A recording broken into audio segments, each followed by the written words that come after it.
1603 ये टेबल पूरा आपके बिल्कुल फिंगर टिप्स पे होना चाहिए। 1558 में क्वीन एलिजाबेथ थ्रोन बनाई है, द थ्रोन ऑफ इंग्लैंड, और 1603 में ये बनी है। क्या क्या हुआ इनके लाइफ टाइम में? What all happened in her lifetime? You want to share? You share that. Rapid development in English commerce. English commerce का मतलब English commerce व्यापार और वाणिज्य। And I told you the whole background कि कैसे इन्होंने Spanish armada को defeat दिया, जिसके बाद बाकी सारे यूरोपियन कंट्रीज का ट्रेड बिगड़ गया, उनका व्यापार बिगड़ गया। किसी भी देश का व्यापार बिगड़ जाए तो उसकी रीढ़ की हड्डी टूट जाती है, क्योंकि कॉमर्स, इकोनॉमी, पैसा, इसके बिना कोई राष्ट्र सर्वाइव नहीं कर सकता। और इन्होंने आर्मेडा को मात क्या दे दिया, सारे देशों को, इंग्लैंड को सलाम करना पड़ गया था। आई टोल्ड यू, कोई इसे दुश्मनी नहीं ले सकता था। और जिन देशों को सुपीरियरिटी कॉम्प्लेक्स थी कि वो इंग्लैंड क्या, उनकी उसने इतनी हालत खराब कर दी कि वो मजबूर हो गए पीछे के रास्ते से निकलने को, जहाँ पायरेट्स होते थे, समुद्री डाकू, तो वो उनके जहाजों को लूट लेते थे और उन देशों की इकोनॉमी बिगड़ गई। और इंग्लैंड ठाट से सारे देशों के साथ व्यापार कर रही थी। जब इंग्लैंड इंडिया आई या किसी भी कंट्री में गई, उसका पहला बहाना क्या था? ट्रेड। इंग्लैंड ने कहा था कि हम तुम्हारे ऊपर हुकूमत करने आ रहे हैं। वो तो व्यापार के लिए गए, जहां पर भी गए व्यापार ही उसका प्राइमरी पर्पस रहा। तो इंग्लैंड का trade and commerce Elizabethan age में डेवलप हुआ है।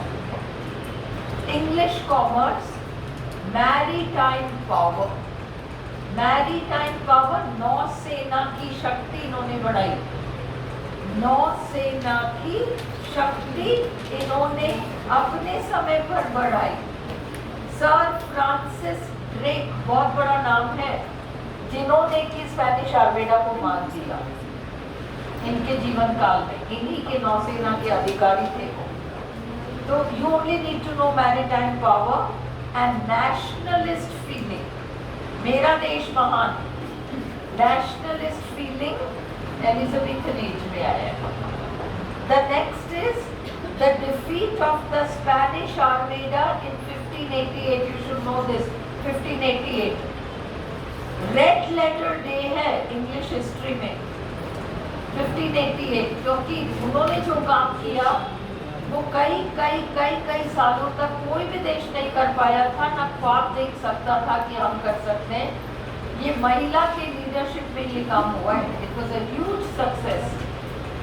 तीसरा, the major literary figures, the major literary figures, जो मेन साहित्यिक फिगर्स थे, वर सर फिलिप सिडनी।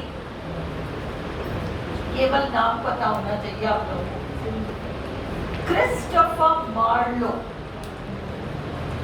केवल नाम पता हो, सेकंड ग्रेड के पर्पस से बिल्कुल चलेगा। एडमंड स्पेंसर, एडमंड स्पेंसर अच्छी तरह से पता होना चाहिए क्योंकि फर्स्ट ईयर में चलते थे। और फर्स्ट ग्रेड वाले मैं कितना ही लिटरेचर आपको कराऊं, थोड़ा आप लोग ये साइड में एफर्ट कर लो कि जैसे क्रिस्टोफर मार्लो है तो एमए में है वो, केवल विकिपीडिया में जाके उनके 4 जो मेजर ट्रेजेडीज हैं, 5 है उनके, है ना, द जू ऑफ माल्टा, इस तरीके के इनके जो 4-5 है ना, वो केवल नाम जान लो, सन मत देखो, nobody is going to ask you. Edward II, Tamburlaine, the Jew of Malta, ये 3-4 जो इनके फेमस नाम है, जस्ट विकिपीडिया पर देख लो, कोई सन नहीं पूछेगा, डोंट वरी। और आप लोग जो सेकंड ग्रेड कर रहे हो और फर्स्ट ग्रेड भी अटेम्प्ट करोगे, आप लोग भी होमवर्क कर लेना। तो एडमंड स्पेंसर अच्छी तरह से पता होना होगा। विलियम शेक्सपियर बहुत अच्छी तरह से पता होना होगा, और ना केवल विलियम शेक्सपियर पता होना होगा, विलियम शेक्सपियर का थिएटर जिसका नाम द ग्लोब था उसके बारे में पता होना होगा, मोटी मोटी बातें। विलियम शेक्सपियर का जो थिएटर है द ग्लोब, उसकी बनावट ऐसी है और उसके आर्च पर क्या क्या लिखा है, क्या बना है, इसका रेफरेंस आपको फर्स्ट ग्रेड के एज यू लाइक इट में मिलता है। और एज यू लाइक इट भी छोड़ो, क्लास 11-12 के लिटरेचर में all the world is a stage एक पोएम चलती है एज यू लाइक इट की, वो वहाँ पर है। और वो ग्लोब थिएटर के ऊपर लिखी हुई लाइन्स हैं, you have to know everything in detail. तो हम शेक्सपियर करेंगे डिटेल में। सर वॉल्टर रैले उनके दरबारी थे, कविताएं वगैरह लिखा करते थे। फ्रांसिस बेकन आपको अच्छी तरह से पता होगा, फ्रांसिस बेकन आपको अच्छी तरह से पता होना होगा। मैं आपको मोटे मोटे नाम दे दूंगी और फर्स्ट ग्रेड वालों को मैं 3-4 वीडियोस भेजूंगी, मैं आप लोगों को चाहिए आपको ही भेजूंगी, ओनली टू नो कि ये क्या है क्या नहीं, जस्ट टू नो। घर पे फ्री टाइम में देखो, या तो मैं लिस्ट प्रोवाइड कर दूंगी, बेकन ने ये लिखाइए, इस बारे में चाहिए, इस बारे में चाहिए, मोटा मोटा।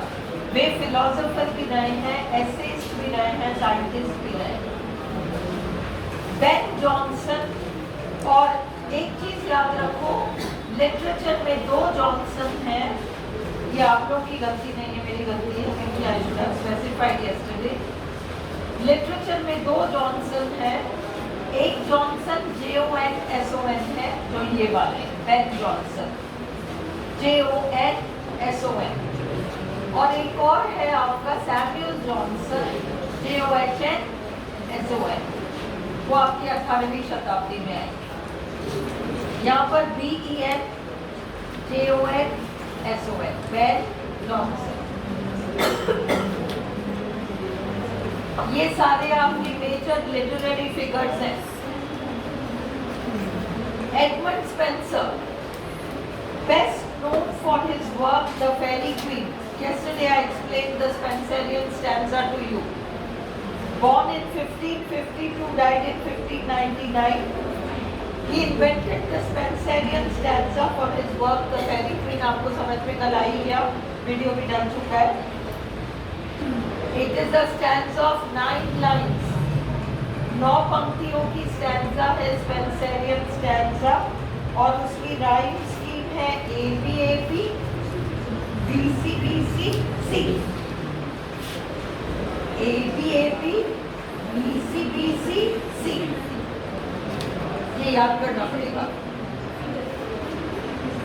नवा लाइन C है, ABAB BCBC C। 8 lines are in iambic pentameter।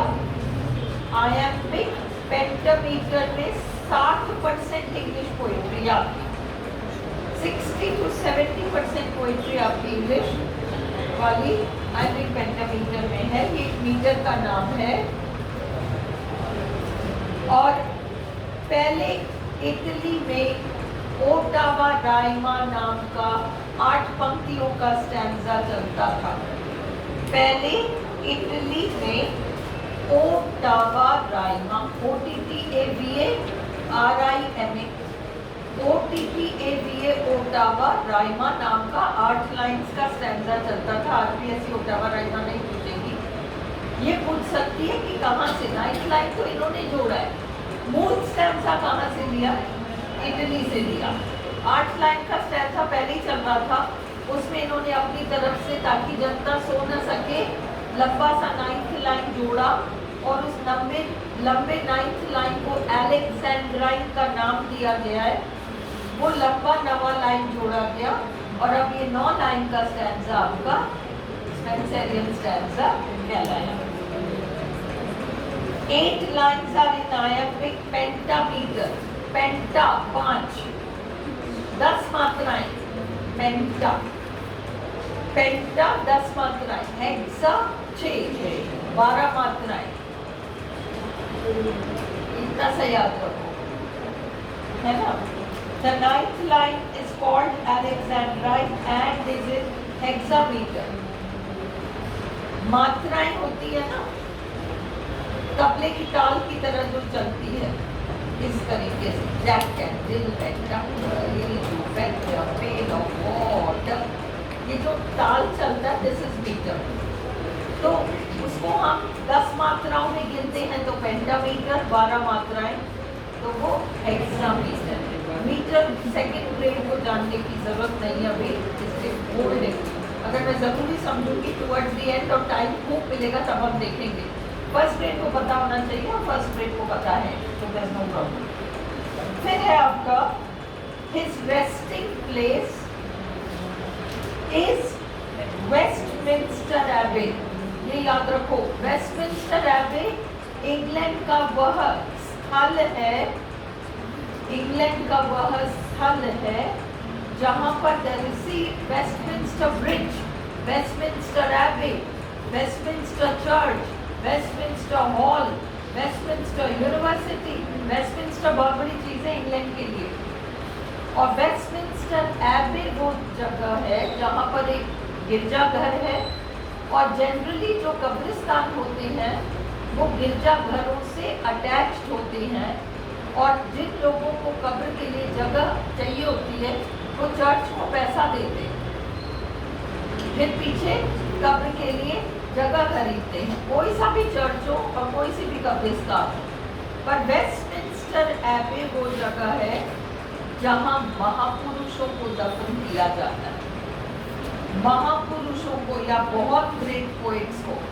Remember William Wordsworth was England के राज दरबार के कवि थे, वो यहाँ दफन नहीं है। इतने महान महान कवियों में से 29-30 कवि वहां दफन है, चौसर वहां दफन है, ये दफन है आपके एडमंड स्पेंसर वेस्टमिंस्टर एबे में दफन है ना। बिल्कुल गरीबी की कंगाली में पड़े बट उनको वो जगह मिली, वो सच्चा ग्रेट पोइट, तो उनको वो जगह मिली वेस्टमिंस्टर एबे वाली। His resting place is Westminster Abbey. आपके कोर्स में जितने लोगों का रेस्टिंग प्लेस वेस्टमिंस्टर एबे है, चाहे सेकंड ग्रेड हो चाहे फर्स्ट ग्रेड हो, वो I'll make it available to you. Amoretti is a sonnet cycle by Spenser. 89 sonnets का सीक्वेंस है जो स्पेंसर ने तैयार किया। In the year 1579, Spenser wrote the Shepherd's Calendar. I told you yesterday about it. कल के वीडियो में आ चुका है, हम आगे बढ़े। It was published in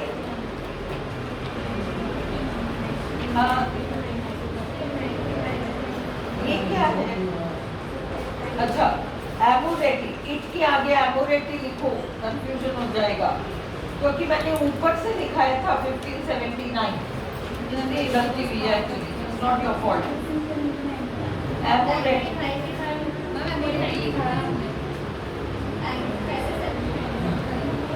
मेरी बात को समझो, मैंने पिछला सेंटेंस आपको लिखाया है। Amoretti is a sonnet cycle by Spenser. It was published in 1595. It contained 89 sonnets, है ना। और एक मैंने आपको लाइन लिखाया है, in the year 1579 Spenser wrote the Shepherd's Calendar. ये कहीं ऊपर से हमने लिखा है और कल लिखा है, इसलिए वो ऊपर नीचे कहीं तुम लोगों ने लिखा होगा। तो 1579 शेपर्ड्स कैलेंडर है, 1595 एमोरेटी है और एमोरेटी में 89 सॉनेट्स हैं। The Amoretti was part of a volume titled Amoretti and Epithalamion. Now listen, I'll just explain. Spencer की फर्स्ट शादी तो खत्म हो गई, डिवोर्स हो गया। सेकंड शादी एलिजाबेथ बॉयल से हुई है। जब वे एलिजाबेथ बॉयल से मेल जोल बढ़ा रहे थे तो उन्होंने 89 सॉनेट्स लिखे। उन 89 सॉनेट्स में बहुत गुस्सा भी किया। आइस एंड फायर में कितना गुस्सा किया है, मैं तो ऐसा हूँ और उसको देखो कैसी है निकलती बर्फ की पट्टी की तरह उसका हार्ट है ना। तो there are sonnets like this. 89। परंतु उन 89 सोनेट्स का इंट्रोडक्शन बनाकर उन्होंने प्रोथैलेमियन लिखा। प्रोथैलेमियन, शादी से पूर्व, प्रोथैलेमियन, introduction to the romance, introduction to the romance प्रोथैलेमियन है। और फिर ये 89 सोनेट्स हो गई। पहले प्रोथैलेमियन को लगाया उन्होंने, फिर उन्होंने 89 सोनेट्स, और फिर फाइनल कंक्लूजन एपिथैलेमियन। देखो ड्रामा में pay attention, prologue and epilogue. Prologue पूर्व कथन, एपिलॉग ड्रामा खत्म होने के बाद सूत्रधार आकर कुछ बातें समझाता है, एपिलॉग। प्रोथैलेमियन, एपिथैलेमियन, समझ में आ गया? 89 सोनेट्स रोमांस के बारे में है, उसके और एलिजाबेथ बॉयल के बीच, उसके वेरियस स्टेजेस का डिस्क्रिप्शन है। उससे भी पहले ये लड़की कौन है जिससे मैं प्यार करता हूँ, प्रोथैलेमियन। और एपिथैलेमियन, शादी हो गई है। 89 तो एमोरेटी है अलग, एमोरेटी और एपिथैलेमियन साथ जुड़े हैं और साथ पब्लिश हुए हैं, प्रोथैलेमियन नहीं। Okay, the एपिथैलेमियन is an ode wedding song written by Spencer to his bride Elizabeth Boyle on their wedding day in 1594.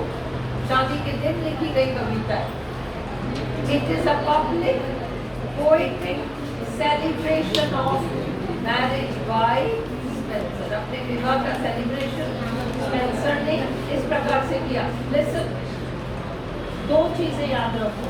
तुम सबने बचपन में कहानी सुनी है जिसमें कि एक गांव था, कस्बा था, गांव था, जहाँ पर बहुत चूहे आते थे, और वो उस शहर का जो मेयर था वो परेशान हो गया चूहों से, तो उसने बहुत ढूंढा, फिर पता चला कि एक बांसुरी वाला है, पाइड पाइपर ऑफ हैमेलिन, एक कहानी।